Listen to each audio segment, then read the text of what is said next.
ఉచిత కరెంటుకు ఆధార్ తప్పనిసరి. తొలుత ధృవీకరణ పూర్తి చేయాలి. విద్యుత్ సిబ్బంది ద్వారానే ప్రక్రియ. ఇంధన శాఖ గెజిట్ నోటిఫికేషన్ ఇచ్చింది. సో ఉచిత కరెంటు అంశం పొలిటికల్గా ఎంత కీలక అంశమో మనకు తెలిసిందే. కరెంటు ఇష్యూనే ప్రభుత్వాలను పడగొట్టిన సందర్భాలు ఉన్నాయి, ప్రభుత్వాన్ని తీసుకొచ్చిన సందర్భాలు కూడా ఉన్నాయి. సో అలాంటి పవర్ పాలసీ మేకింగ్కి సంబంధించి రేవంత్ రెడ్డి తాను సీఎం అయిన తర్వాత నుంచే చాలా జాగ్రత్తగా ఫోకస్ చేస్తున్నారు. గతంలో పీపీఎల్ రూపంలోనో పవర్ పర్చేస్ రూపంలో జరిగిన అవకతవకల మీద కూడా విచారణ చేసేందుకు కూడా ఆయన చాలా సీరియస్గా ఫోకస్ పెట్టారు. గతంలో జెన్కో సీఎండీ ప్రభాకర్ రావును కూడా విధుల నుంచి ఆయన వెళ్ళిపోతున్న ఆయన హోల్డ్ చేయడం జరిగింది పూర్తి స్థాయిలో.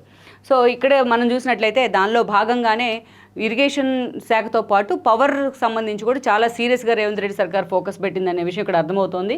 ఉచిత కరెంటు కావాలి అంటే, ఉచిత కరెంటు పథకాన్ని పూర్తి స్థాయిలో ఇంప్లిమెంట్ చేయాలంటే పర్టికులర్గా ఆధార్ తప్పనిసరి అంటూ కూడా ఉచిత కరెంటు పథకానికి ఆధార్ లింక్ చేసే ఒక ప్రయత్నం అయితే జరుగుతోంది.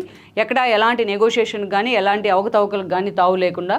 సో తొలుత ధృవీకరణ పత్రం పూర్తి చేయాలి.